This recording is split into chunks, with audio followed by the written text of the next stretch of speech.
sticker did you pick out? Just the American flag. Who's the rest? Let me see that package again. Put one. I'm gonna put one right on top of my audio interface. We're putting badass American stickers on our studio. It is pretty badass, I'll say that. Do they have one about flatulence, or is this just guns? No, just guns. I'll have to request to get a new one made. Right. Keep calm and carry on. Owner of this property is armed and fully loaded. We the people. That was a pretty badass one. Yeah, well, put that on top of that. Oh, yeah. Perfect. You got all these on Amazon? Yeah, it was like 10 bucks. Yeah, look at all these badass American stickers. Little crazy. Don't let me find out they were made in China. They probably were. Shipped in. There you go. Perfect. Thank you, sir. Anytime, brother. So the one thing you want to do while we're recording, don't maintain... Keep one of these. Can I have that one that says "Go back to sleep"? Your government is in control. Yes, that one's. And we the people. Can I have both these? Or do you want that one? I'll take this one. Yes. I'm gonna put it right in the front of my computer. And then. Look at me, all selfish. Can I have both? Can you have both? Go to sleep. There we go, right there. Bring gifts. Aaron doesn't. You know, I was gonna keep his name out of this because it was the first show I actually had to pull. Oh, we can. Well, listen. you wanted to throw shots. So let's do a toast. So this episode we're gonna pretend it's brought to you by Tin Cup. Tin Cup. All right, Tin Cup. An American drink. Yeah, I wasn't gonna bring up your brother because I don't know. He'll be brought up. He'll 100% be brought up. Has to be. But what I found hysterical about that, that was a first on so many levels. Like first couple. I couldn't believe they somewhat said what they said. I was like, Aaron, I wasn't shocked when he texted me the next day and he showed me like the what they had suggested at work, what you should and should not do. You shouldn't have mentioned what you. I wasn't surprised, and he didn't even ask. I felt bad. He sounded like he wanted to ask me to pull it down. Yeah. I didn't even. I'm like, I'm gonna pull it down. I'm like, in no way. I was thinking more of like, dude, like not even like the work stuff. I was like, why are you like talking about like fucking like dirty sex? Oh, you mean kitty titties? Yeah, well, kitty tickies and her sticking a finger up your ass. There's nothing wrong with that, by the way. Everybody, like I'm 42, so in a few, technically I should have had a colonoscopy by now. I've been going, yeah. Oh, I didn't. I started going like with. Oh, jeez. The best thing to do with a podcast is to just not coordinate anything. Oh, really? Like when I did you listen to the Jerry Tillinghast show? Yes, I did. Okay, so with Jerry it was a little bit different. All right. I had a 4-hour meeting with Jerry prior to us getting together. Yeah. Because I had to basically dance around everything. But with really? You don't want the Federal Hill Boys coming up to see you? Coming to West Warwick? But when it was said and done, like it's actually funny. He still calls me to this day. We just bullshit out of the blue. Like he said, when the house is done, he wanted us to do a green on the house. We were just talking about doing the work when I did his show in August. So he texted me a couple weeks back. He said, "Hey," he goes, "You finish your house yet?" And I sat there in the middle of it. He goes, "What color did you do?" I go, "Jerry, we didn't do green." I said, "We did blue." I said, "But it was Brianna's idea, not mine." Throw her right under the bus. He goes, but that makes you a rat. Yeah, it does. It does. But you marry a Sicilian. I'm not. That is very true. There's a reason she doesn't have a key to that gun locker in there. Very smart decision. Because that will end up like Goodfellas. Karen? And Karen's right there. She quotes that scene constantly when, when he got pinched with the drugs and she cut it up and dumped it down the toilet. But Karen, that's all we had. That's all the money. Great movie. Fucking fantastic movie. Absolutely. You look good, dude. I'm trying. So you're not coaching anymore? No, I'm still coaching high school football. So you're not doing college anymore? Nope. Got out of college 2017. What's the main difference between college and... I mean, I obviously know there's a difference, but I probably have a ton of people who don't know a damn thing about coaching, including me. Oh, actually, that's not true. When I watch football on Sundays, I know everything. Yeah. Oh, yeah. Everyone does. I know. Everyone does. Yep. And I just sit there and I'm like, oh my God, why? So you know what? We say that, and I have like a personal like thing that like just gets at me when I'm talking to people, and especially, I'm sorry for you viewers out there when I say this. Don't right? be sorry. No, I'm not really sorry, but Don't be sorry. Let us have it. When fans of a team, they say, "Oh, we need to do this. We need to do that." No. It's not we. All right, you're not those 11 guys or 22 guys out there that are playing offense or defense. You're not on that coaching staff that's breaking down film, that's spending 80, 90, 100 hours a week in there dissecting their opponent, getting ready. You're not part of the training staff or whatnot, or a part of the organization. No, and I get it. People are fans of their teams, and you have a burning desire and you love them, but not we. Yeah, no, don't do Wade. Don't do Wade. That just goes right up my... Well, it's almost like because I have a gun now, like I can't go ahead and lump myself into the military just because I own a firearm. Exactly. It's insulting. So you must hate watching football with people. Yeah, sometimes. I can imagine. I'm just like, all right, come on. I just want to watch football, and then everyone's like, oh, everyone wants to be a commentator. And I get it. There's a lot of people out there that do a lot of research and whatnot, but most of the time they just watching the game and, oh, all right, come on. No, most of us learned about. I'll tell you what most of us learned from Madden. That's where most of us learned about 100%. Whoa. Coach's suggestions. Yes, coach's suggestions. I'm gonna run 4 verts. Speaking of Madden, we were just talking about this a little while ago. Talk to me about video games. I just showed you the game I'm into. That's Sniper Elite. So we're gonna. But I suck at run and gun games. Yep. I'm really not good. I don't have the. My hands are good for a few things. Absolutely. Half of them I can't discuss on the show right now. The other half are not video games. So. I'll tell you this. So when I was growing up, I can still remember it to this day. My parents had bought a PlayStation. And they said it was for, my mom and dad said it was for my father, but it was really for me and my brother. And so we played video games a little bit growing up, but most of the time, we didn't play video games. We had it. And then we got into high school, and then they started coming out with like all the Xbox lines, playing online with friends, and we would do that. In college, we had a video game system in there, but it wasn't really, we weren't really playing. I mean, no, we were playing video games a lot in college. But when I got in, so when all this quarantine stuff happened back in March, what did I do? At night, so it was me and 3 of my other buddies. We would be up all night long. We would get on around like 9 o'clock. You go right back to being a teenager. Absolutely. 9 o'clock at night to like... until 12, 1 o'clock. There's nothing else to do. Seriously, nothing else and to do. Do we have a curfew right now? Are we under curfew? Like 10:30 or something? Yeah, 10:30. I think. So I got to be back on the road. I have to be back in Greenville by 10:30.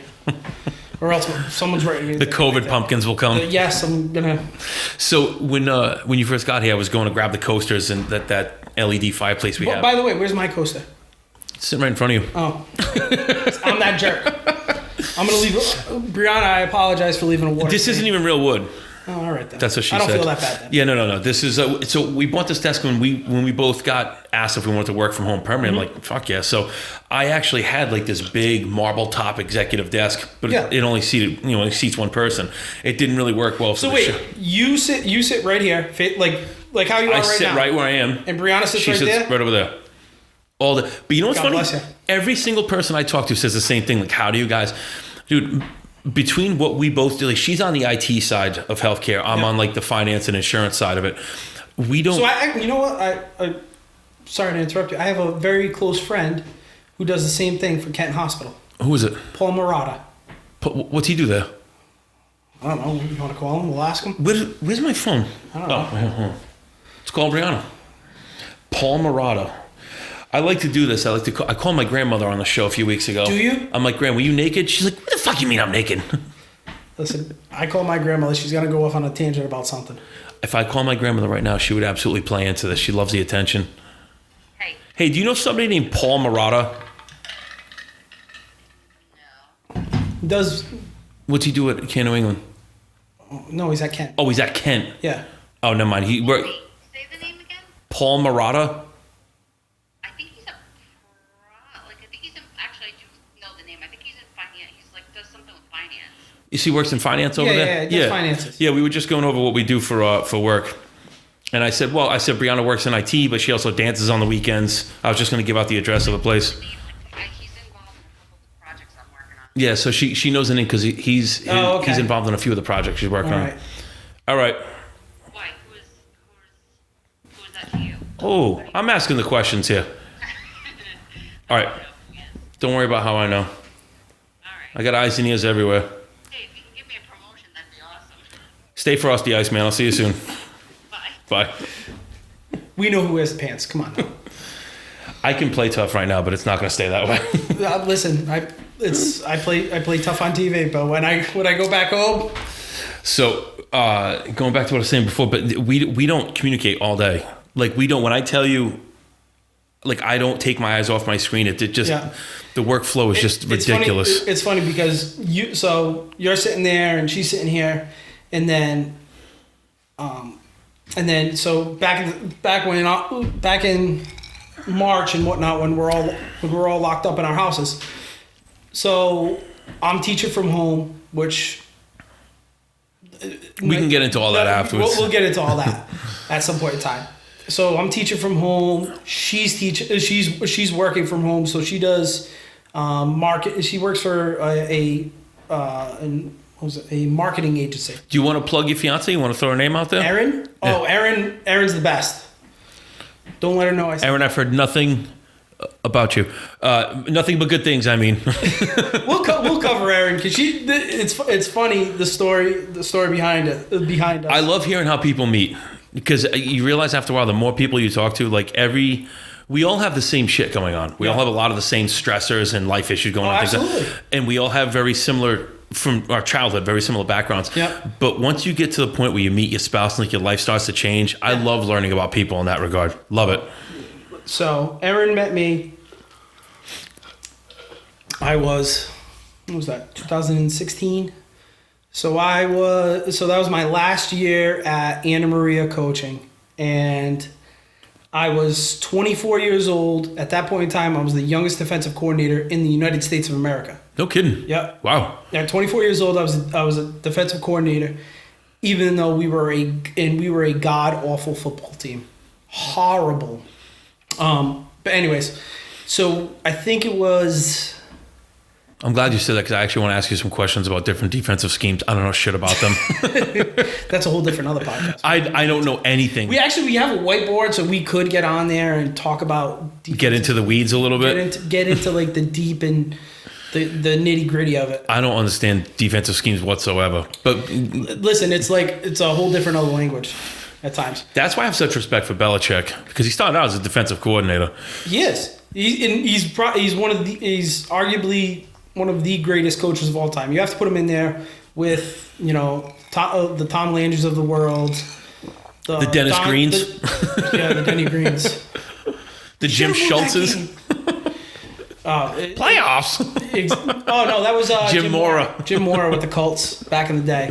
But yeah, no, Belichick's definitely up there with those top coaches to ever play the game. And you go back into the 1960s and 1970s of the game, you had Tom Landry who invented the shotgun offense, who invented the flex defense where he had a 3 technique actually line up a yard deeper so it was harder for the offensive guard to come and block him. So you had guys like that and guys like Chuck Noll and Bill Walsh. I was that West Coast offense. Yeah, and I'm just I just totally lost it. Yeah, but I'm glad you brought up all this stuff. I'm glad we went down this road because I truly don't enjoy watching football anymore. Really? It pisses me off, and it has nothing to do with the game whatsoever. Yep. It has nothing to do with the political, nothing. I miss grass, mud, rain. I don't like the turf and the pellets. I'll say this.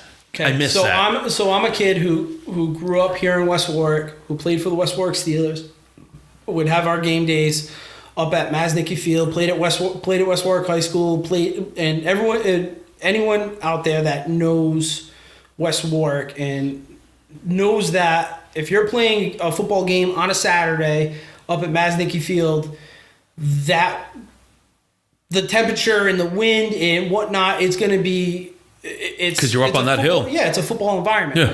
So I grew up in that environment, and I think between youth football and high school football, I maybe played on turf 3 times.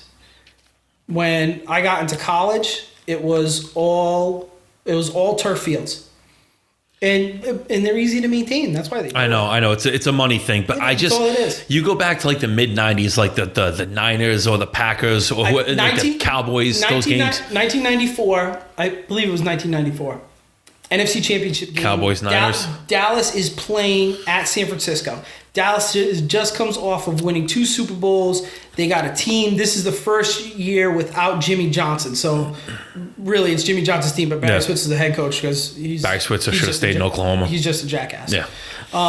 And you have in the mud and whatnot, and Emmitt Smith is covered in it. Troy Aikman's covered in it, and it's a beautiful scene. That's what I miss. Yeah. And that's the only reason. Like, and I used to complain about when they started really focusing on like the concussion protocols. Yep. Like it slows down the game, the instant replay, and all that.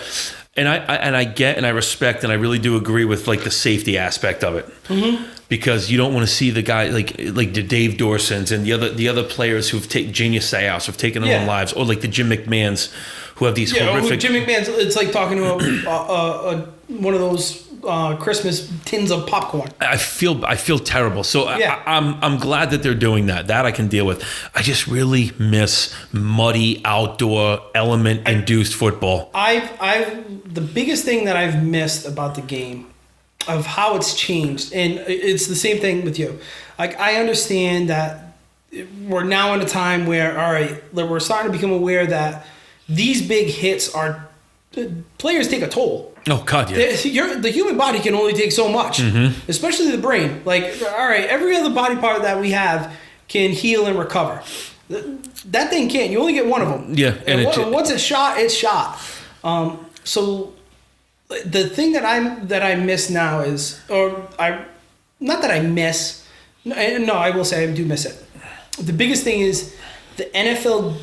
The speed of the game is so fast. Oof, yeah. You have guys that are running 4.3s, 4.4s. You have safeties that are 230 pounds, and they're flying around. It's happening like that. Yeah. Like, I'm sorry. Like him trying to get his head on an angle just like that. I know. It can't happen. I know. You see a lot of those penalties where like the guy's already engaging in a certain type of tackle, but the guys, quarterback and running back, they tilt their head down, they move, so you get that helmet to helmet. Yeah. And the deliberate hits where when a guy doesn't have his head up when he's hitting someone with the crown of his helmet.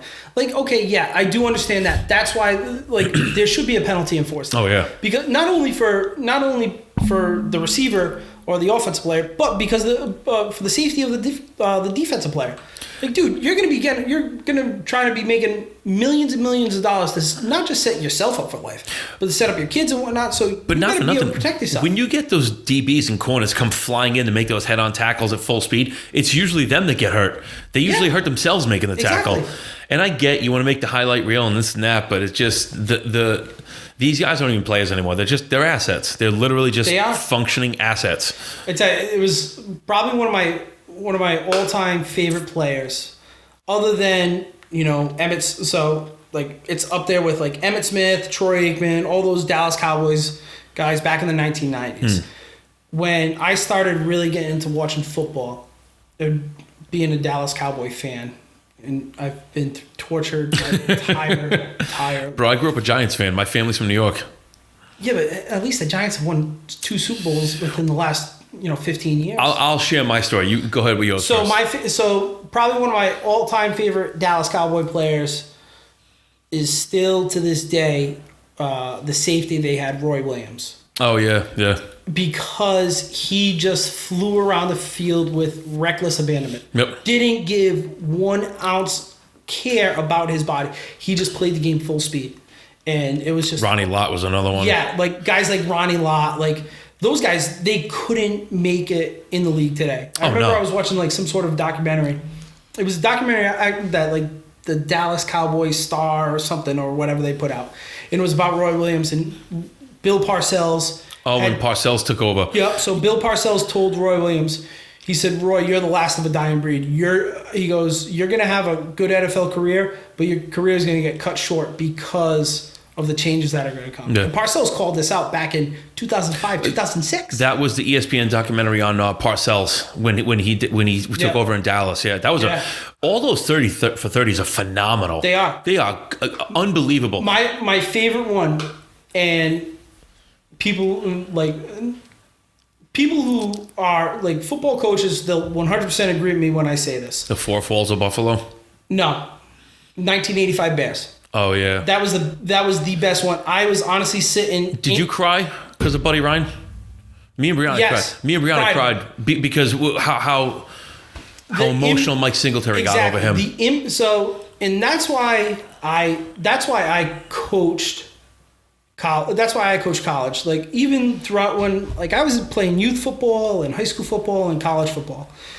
I love the game. But the relationships I built, especially with my coaches, that's why I got into coaching. Yeah, you're in a unique position to really have a massive impact on somebody because what it takes to play football at any level, you could take those skills, that mindset, and that regimented mindset and literally translate that to any part of your life and find success if you're willing to put in the work and dedicate yourself to it. And when I was watching that documentary, I was literally sitting cross-legged on the floor, and I'm looking up, and I'm like, oh my God, this is amazing. And then I believe it. I forgot how it was because I try to find it on YouTube, and I try to be like that cheap guy that can't that doesn't pay for. Get a Fire Stick. I do have one. Yeah, does it work? Oh yeah. I was gonna say I love my Fire Stick. That's how I'm like, all right. I'm like, okay, Verizon. Yeah, you're charging me $190 a month for two boxes. Yeah, it's nuts. So yeah, I'm not gonna get a third box for my upstairs. No. I'm just gonna use my Fire Stick and then plug in all my Verizon info. My Cox Cable. My bill was my contract was up on the 9th. So Verizon's coming in Monday. I'm taking the Cox stuff out. I'm getting 3 times the speed, and I'm dumping cable. Really? I don't watch cable anymore. The only reason I held on to cable, and this is the God's honest truth, was until the Patriots let Brady go. I have a hard time watching him play in Tampa. So I said, really? Yeah, I have a hard time watching it. It just feels, how can I say this? This feels wrong. Can I tell you that my real problem with it? It's not him. It's not Gronk. You have all that talent in your team. You have some of the worst coaches in football. That is an undisciplined team from what I can see. I don't like Bruce Arians. You don't? So I see. I love BA. He's the man. So it's not that I have an issue with Bruce Arians. I don't think Tom Brady's the right quarterback for that offense.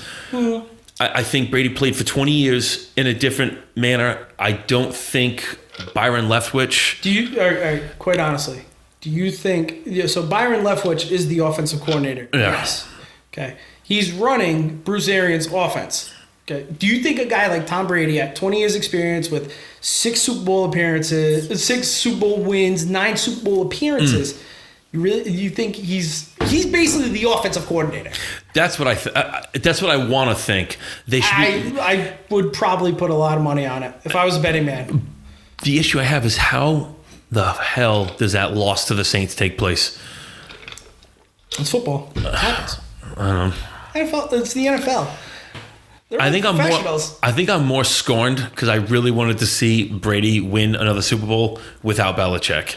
I just want to think there's a very strong possibility that happens, but that Kansas City Chiefs team is very dangerous, very good. But they also lost to the Raiders. Doesn't matter. I know. So it doesn't matter. It's week whatever they lost to. So this brings me to a really good point then. As a coach, help me understand, and I understand it's a week-to-week league. It's a game plan league. If you game plan correctly for your opponents, you should be okay. At least be able to hang in the game. What do you see from that Tampa? Let's go from AFC NFC. What do you see with the Tampa team that they're doing wrong, and what do you see with the Patriots right now that they're doing wrong? Oh my God. Well, Patriots, I don't think they have anybody to throw the ball to. They don't. And like that's the thing. Like everyone thought like, oh my God, we got Cam Newton. Okay, you got Cam Newton, and granted, Cam Newton is a very, very special athlete. What he does on the football field is very good. And he's huge, man. He's a big dude. That's a middle linebacker. And when you see him in the pocket, he's tall. He's bigger than him. He's a monster. He's as big as his offensive. He's as tall as his offensive lineman. Yeah, he is. Like, do you see his workout videos? Yes. Like, that's a freak. Yeah, he's a machine. That's not a human being. He's from another planet. He's from another. Yeah, he's totally a freak. Different planet. And all NFL guys are like that. New England. Everyone said like, "Oh my God, we got Cam Newton. We're all set." No, because you had the best quarterback to ever play the game of football in Tom Brady, and he took that team of a ragtag bunch of wide receivers, and even offensive weapons, in which they were led really by their defense last year. Yeah, it took them to the playoffs, lost to Tennessee, right? Tennessee, yeah, because again, another Derrick Henry. Derrick Henry should belong in Marvel. That guy's a werewolf. He should belong in Marvel. Dude, he's like a freight maybe train. in what's it called? He should belong on what's it called? Where's Thor from? Why am I blanking? Asgard. Asgard. Yeah. I was just gonna say Isengard. What the hell's Isengard? I don't know. I don't know either. I don't know. All right. I may have just had my first stroke. You might have. But like that's the thing. Like. So they have no one. They have no one to throw the ball to. Jacoby Myers, their leading receiver, right? Edelman's.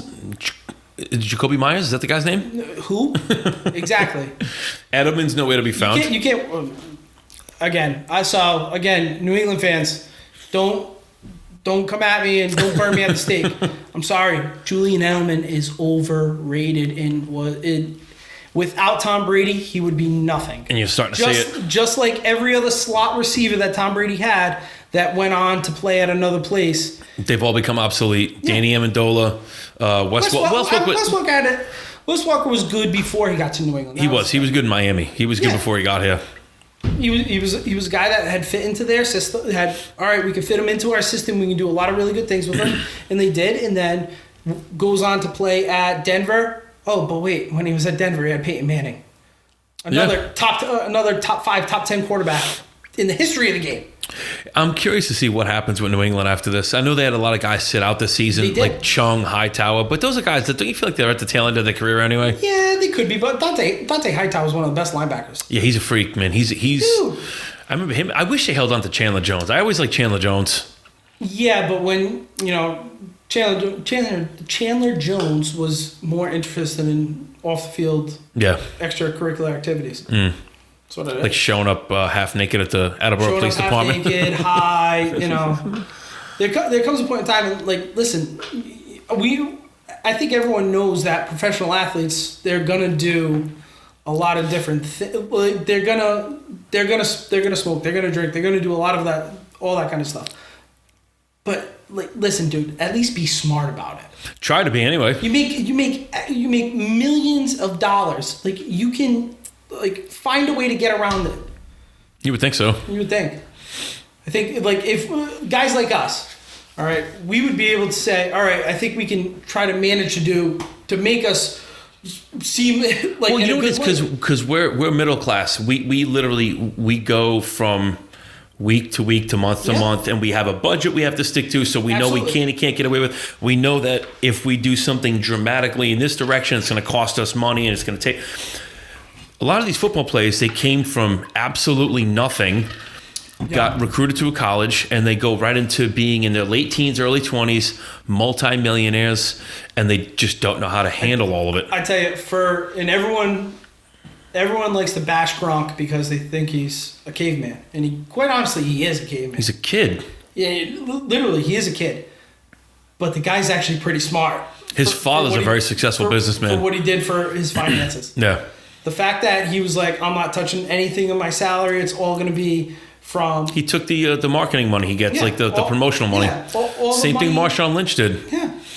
Those guys, they did it the right way. Well, Gronk's father is a very smart, very successful businessman. Yeah. So he's fortunate. Absolutely. So talk to me about Dallas. Poor Dak. They suck. God, they are They couldn't win a game when when Dak was healthy. I feel bad. No, they could. I like Dak Prescott. I love Dak Prescott. I love him. My father and my dad is the one that cursed me. So when I was born, December of '91. This is when Dallas started. All right, listen, that dynasty's starting to come back, and so I was born. My dad put a Dallas Cowboy sticker on my incubator, on my whatever in the nursery room. So my family would walk by, and they didn't have to look far. They'd be like, "Oh, there's Jay and Bernie's son. He's right there." So my father cursed me, and my dad's the guy that listens to 105.3 The Fan out of Dallas every single day. We'll go on to DallasCowboy.com and follow these different beat writers for the Cowboys and hear these guys, and then look at all these different reports going on and whatnot. And we argue about this all the time. He hates Dak. He doesn't hate Dak Prescott. He doesn't think that Dak Prescott could get the job done because he doesn't think he's an elite quarterback. And granted, I said I think he is. The guy wins. And the fact that he still has more passing yards than some other starting quarterbacks in the league that have played all the games, and Dak only played 4 games. Like, dude, the kid can throw the ball. They were scoring points. Yeah. They just had the Newport Creamery. They had the they had the 7-Eleven defense. It was always open. I just don't. I think Jerry Jones is. I think he's a problem because he doesn't let the coaches coach. He's got too much of a hand in it. What owner in the NFL? And what owner of any sports team is the owner, general manager? And he has another title. I forget what the other title is. But he has like 3 titles. I'm like, Jerry. Yeah, just back off. But that was the reason why Jimmy Johnson left. So after Dallas had won its second, when they beat Buffalo for the second time, Poor Buffalo. God awful. One of my very good friends, Ryan Kelly. So Ryan, I know you might listen to this, so I'm gonna give you a shout out, bro. He's a diehard Buffalo Bills fan, and the Bills versus Arizona this past weekend when DeAndre Hopkins catches that Hail Mary. Oh, before you go any further, Mary Kate Oakley, my condolences. We went through this. It's one of the physicians I credentialed at work. Okay. She's from Buffalo. She's a Buffalo fan. I'm sorry to hear that. Since we're talking about Buffalo, Mary Kate, I feel your pain. So my buddy Ryan, so it happens, and I'm like, oh, I gotta call him just in case. I don't want him to think. And he lives down in East Greenwich. So I'm like, I really don't want him to hop on Route 4 to then get to 138 and stop on the Newport Bridge and then jump off. But yeah, I called him. He doesn't answer, and I called his wife. She didn't answer. I'm like, oh Jesus, what the hell did he do?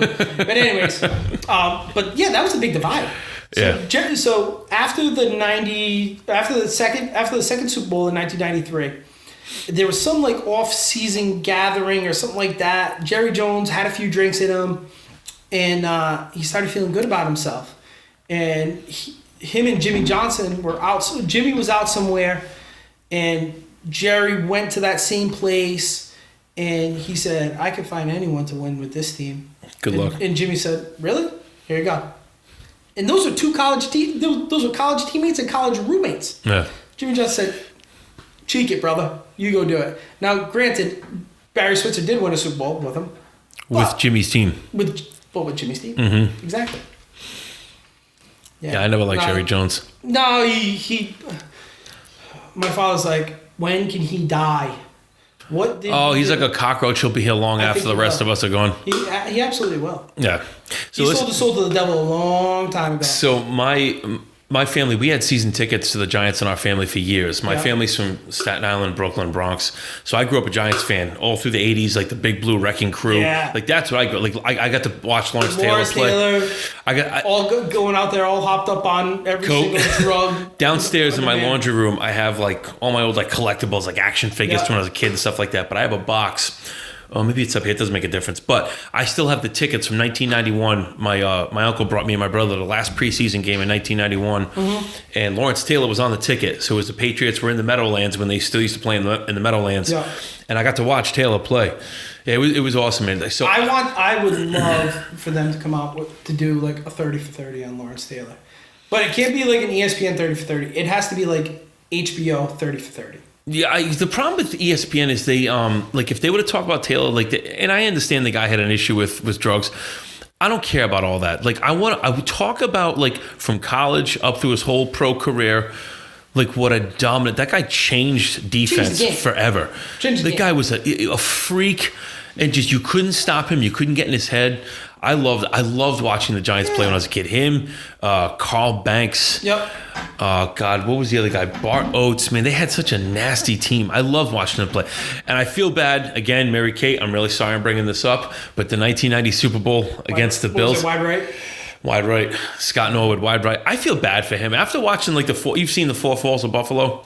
You know what? I've never watched it. You should. It's good because obviously it gives a lot of props to the Cowboys because they beat them. But man, you feel genuinely bad, not just for them as players, but for like the city. You realize that they're like 9 months out of the year, it's cold, snowing. Exactly. They have nothing else to focus on. I used to recruit upstate New York. All right. And I remember I went out there and I was like, this is god awful. And I didn't even go out to Buffalo. I just went to Syracuse and I'm like, someone take me out. I don't want to recruit this area. This is boring. Like there's nothing. And I never knew this. I never knew that there was Amish people in upstate New York. There is? I saw people driving a horse and buggy, and they were in what it looked like to me was an Amish the whole Amish the garb and whatnot. I wonder if they're dealing with COVID. Probably not. They don't have the news. Yeah. So do you miss coaching? Do I miss coaching college? Yeah, college. I should have. Yeah, college. What's your preference? College or high school? Jeez, it's tough because what I miss about college is that every single day was just football, no matter what. It was wake up at. So it was funny because it's funny because I had experiences working with two different staffs when I was at Anna Maria and at URI. When at Anna Maria, we worked constantly. It was nonstop work, but we were very good at managing our time. Mm-hmm. When I was at URI, it was long, and when I mean long, it was all right on. So I'll give you a typical. I'll give you a breakdown. So we'll start at Sunday. So Sunday, I was usually in there at 10 a.m. Going through film and whatnot, and then because I was the low man on the totem pole, mm-hmm. and so I had to get in there, make sure all the film was all broken down and whatnot from our previous game, from the day before's game, and then we would sit there as a staff. We would watch the film. Then we would bring the players in. We'd watch film with them. Then we would go do like some sort of a quasi practice out there. And even during practice, I wasn't even out at practice. I was inside finishing and breaking down film for our next week's opponent. Mm. And we were out of there. Yeah. So I was like 10 a.m. to 11 o'clock on Sunday night. Monday, I was back in the office at 5:30. I wasn't leaving the office till 11:30 to come back in at 5:30 on Tuesday to still stay till 11:30 on Tuesday night, to back in the office at 5:30 on Wednesday, to maybe getting out at 10:30, 9:30 at night on Thursday, on Wednesday night. And then Thursday, again, still same thing, in at 5:30, 6 o'clock, getting out at probably around like 8, 6 o'clock. Friday was my like somewhat day to relax a little bit, because we would still come in early to get stuff ready because we would practice. But then after practice, all the full-time coaches, they would all leave, and they would go home to be with their families or whatnot. And then I would stay down there. I would go get a haircut if I needed it, or I would be in the office breaking down some film for our next week's opponent, and maybe catch like a 20-30 minute nap. Jesus, man. And then on Saturdays, if we were home, it was down there, somewhat early in the morning, like 7, 8 o'clock, pre-game meal and whatnot. And then after the game, like screw out of there. And I would, probably by 8, 9 o'clock at night, I'd be passed out on my couch. Oh, I can on imagine. My parents' couch. And mind you, I still remember it to this day. I was making $15,000 a year at URI. And I think it came down to I was making $474 every 2 weeks. Oh my God. I was working 80 to 90 hours a week. And my big thing why I got out of college coaching was, so there was two reasons. So when in our training camp, so it was a week before we're flying out to play Central Michigan. I remember where I'm in the office. I'm working on my computer. Actually, no, go back earlier. So we get done with practice. I have lunch. I'm walking back to the office. I'm like, what the hell did I do to my back? I'm like, am I really that out of shape that I like? You got a kidney stone. Bingo. Yeah. I'm in the office. I'm breaking down film. About ready to go to a staff meeting. All of a sudden, I get up from my desk. I'm walking. Bang! Hit the ground. Oh yeah. And I'm like, oh shit. Get in my car, drive back to my parents' house because I'm living at my parents' house at the time. You think I can afford to live anywhere else? Can't afford to pay attention on that salary. Yeah. So walk into Kent Hospital. I don't even go to check in. I go right to the bathroom and start throwing up. You got an infection. Yeah. No, find out I have a kidney stone. I was in the hospital till 1, 2 o'clock in the morning, and I went in there at like 6 o'clock at night. And then I was back in the office at 6:30 the next morning. Jeez, man. Hopped up on pain. Well, what happened with the kidney stone? Did it pass? I don't know. Oh, so you didn't have to get it. I don't think it did. Might still be in there. It's either that or you hung so well you didn't even know you passed it. I don't know about that. All kinds of shit falls out of me. Yeah, exactly. And then what was it? And then probably the driving factor for me getting out of college was Christmas Day. I was at my girlfriend's house, my now fiance, and I started like feeling sick. I'm like, what the hell's like? I guess I had like some sort of a bug. I had a fever and whatnot. Then go home the next morning. I'm still sick as a dog. So trying to break the fever, I'm popping ibuprofens. Not eating. A few days later, it's our anniversary. So December 28th. Still remember it clear to the day. We're going down to stay in Newport for the night. She had booked reservations at Mama Luisa's for dinner. But before that, we were going to that Bardi Spa place. Have you ever heard of it? Yeah. So we're going down there. And I think we stopped to like maybe grab Wendy's beforehand. Oh, good man. Yeah, I loved it. Loved the Baconator. And you wonder why you got kidney stones? Yeah, exactly.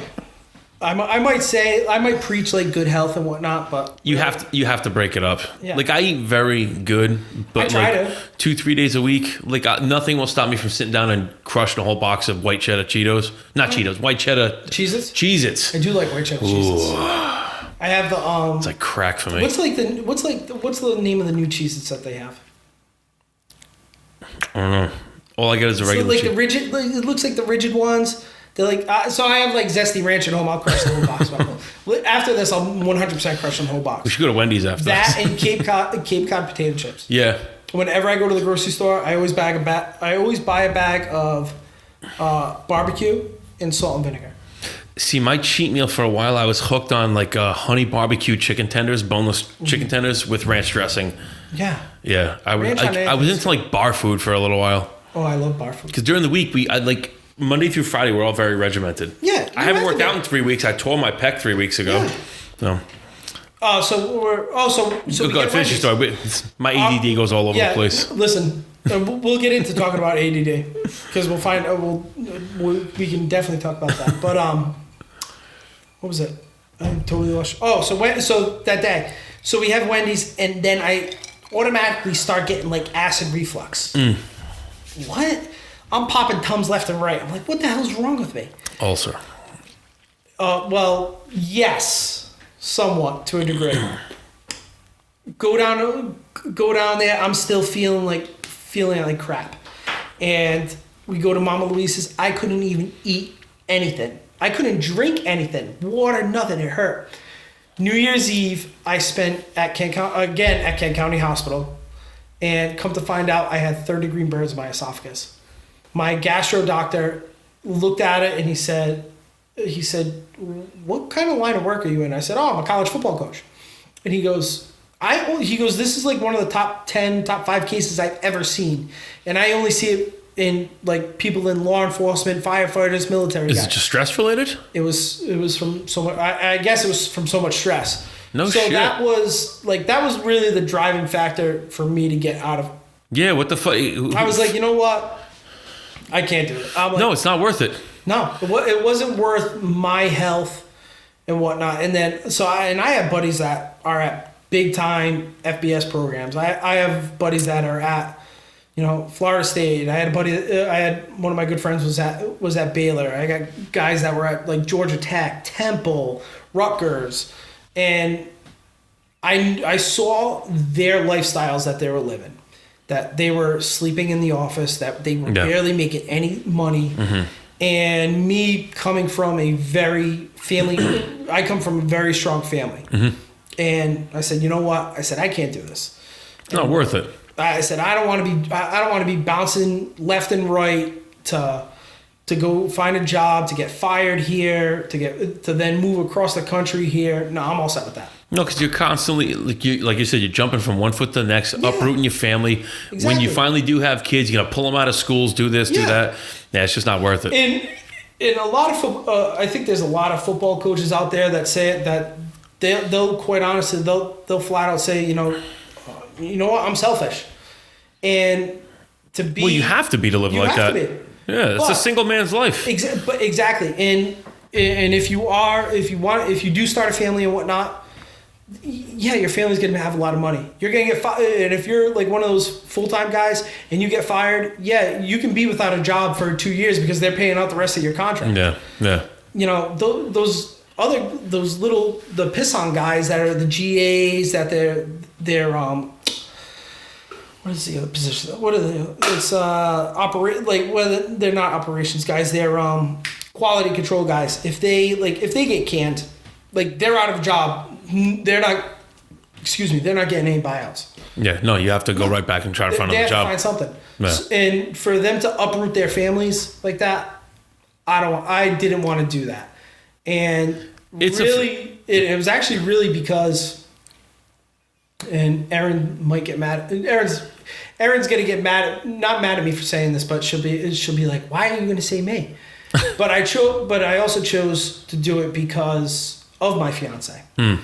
And it's funny because Erin knew my lifestyle as a coach because her grandfather was the offensive line coach at Harvard. No shit. For 10 to 15 years, something like that. I forgot the numbers. I forgot exactly how many.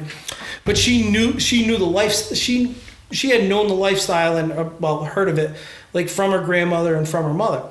And we had been dating 2 years at the time, and I was like, and our relationship started getting serious and whatnot. And I said, I can't do this to this girl. I said to ask her to move around and whatnot. And so I left URI in February 2018. And then what was it? Yeah, then we got engaged in December of 2018. Because I knew right then and there, I was like, listen, she 100% made it through me working 80, 90 hours a week, giving her like zero attention. Oh yeah. She would stay, and she would come down because she lived in Milford, Mass at the time, and she would like come to our home games and whatnot. She would be with me on a Saturday night. I'd be passed out by, like I said, 8, 9 o'clock. She'd be watching college football with my father. Like, listen, she can make it through that. But that speaks volumes. Yeah. So. It all depends what you want out of life too. Like it's you start to realize after a while that having like the prestige that would come with a job like that, the money that would come with a job like that, but that's all the pros. You've just laid out most of the cons, and they far outweigh the other side. There's a lot of cons. Yeah, of course there is. There's a lot of cons out there. Because I was very, very fortunate enough to start my coaching career working for the guy that I played for. Mm-hmm. And he had been a guy that Vinny Sinagra, love Vinny. I won't even call him Vinny. He's Coach Sinagra to me, or as I call him, the old man. So he's kind of like your mentor. Oh, 100%. Yeah. He was a guy that had, there's so many, 40-something years he was coaching in college. No, I'm sorry, 30. Actually, no. Yeah, because he just retired in 2020. So yeah, he had like 40 years that he was coaching. That's a long time. That's like how long did Skarnecki coach for? Just as long. I was gonna say because that's you don't hear about that often. So Vinny had Vinny had like 40 years of coaching college football, from bouncing from place to place, and how he treated me. Yeah, he did treat me like I was. He would belittle the shit out of me. Like, berate me, what are you doing, blah, blah, blah. But break you down. Yes, but he also taught me how to do things the right way, of how you go about holding yourself and doing things the right way, of making sure that when you're, quite honestly, I remember I taped up a piece of our itinerary on the wall one time. Just around 8.5 by 11. I taped it, one on the top, one on the bottom. He ripped it down. He goes, "You don't do it like that." So what do you mean? He goes, "You tape it on all four corners." People read left to right. No, well, he said you tape it on all four corners. He goes, "That's how it has to be, on little minute details like that. That's how things have to be." Was he a military guy? No, he was a crazy Italian. He was a crazy Sicilian. Came over here, came to the country when he was 8 years old. Couldn't speak a lick of English. Yeah. Grew up down in New York City. I forget where it was from. Either Brooklyn. I think it was from Brooklyn. I should know this. He's gonna get mad at me if I don't. He sees. I'll edit this out if it's gonna keep you safe. Listen, because quite honestly, Coach Schneider used to tell stories all the time. Like, I'm like, "Are you sure you weren't in the mob?" He might have been back in the 70s with the 5 families. But wouldn't you agree that I think everybody needs somebody like that in their life? Absolutely. Particularly at a young age, to kind of put you, at least allow you to see the world from a different lens, so you start to, like, something as stupid as like putting two pieces of paper up a certain way. Yep. Something as stupid as that, but there's a meaning behind it. Yeah. But by teaching you that little lesson, you start to view all of your decisions the same way. Yeah. You start to see like what the cause and effect of things are. I think it's critical, particularly young age, that everybody has somebody like that in their life. That even started. Vinny wasn't even like the first guy to do that for me. That started like from my parents, and my parents. I mean, obviously, I'm gonna say it. Like, I'm biased for it, but like, for the way they raised my brother and I. So you have me, who was a college football coach and now a special education teacher, to my brother, who's a police officer, and so you have 2 sons that are basically civil servants, giving back to their communities in a way. What they did for us to put us in the right direction, and as much as they used to bust our chops, and we used to be like, well, you see the value in it now. What? Exactly. Yeah. Like 10, 15 years ago, like, "Dad, why are you busting my chops about this? Why are you doing that?" And I look back at it now, I'm like, damn, Dude was right. Yeah. You are living proof that it's that strategy as a parent works. Yeah. He used to always tell us, listen, I'm not your friend. I'm your father. If you want to be consoled and coddled, go talk to your mother. Yeah. But she really didn't. She didn't coddle. she might have in some instances, but he's right. He's right. You look back, like I was a bad kid. Like I was a good kid, but I did stupid shit. Exactly. But I look back now at everything my parents tried to teach me. It took me until like I was 30 to realize, okay, everything they've been telling me was 100% right. I've been doing everything wrong the whole time. You don't see it when you're going through it. You don't. You don't. And actually, you know what? Your brother, when he was on a few weeks ago, we were talking about, do you like that show, The Office, too? No. Okay, all right. I don't watch it for some reason. All right. I can't get into it. I don't know why. I just can't. Like that stupid humor. That's what I call it. No, it is stupid humor, but I have the mentality. Like you're a special ed teacher. Like I could be one of your students. So you 100% should. And I told you this when I talked to you the other day. You 100% need to call your primary care and get on Adderall. I need a referral to get diagnosed with ADHD. So you know what's funny? So this is why I think it's a blessing and a curse. Like I think I'm good at this, like the podcasting thing, because as you're talking, I'm hearing everything you're saying. But then there's like, another part of my brain where I'm already lining up the next 3 questions. Like shit we talked about 20 minutes ago, I already have things like I can keep it on file somewhere else. I don't know if it's a good or a bad thing, but it's debatable. I feel crazy sometimes. Believe me, I do. And it's funny. Like I took Adderall when I went back to college. I went back to college from 2008 to 2012. Yeah. I didn't have a script for it, but for 4 years I got Adderall. And it helped. So it's funny. My parents still said this all the time, that I was the poster child for ADHD growing up. Mm-hmm. I was the kid that was running around like a chicken with his head cut off. That was me. But I was also a boy. Yeah. Like, okay, boys are gonna do stupid things. They're gonna run around like that. And I was always good in school. Didn't have bad grades and whatnot.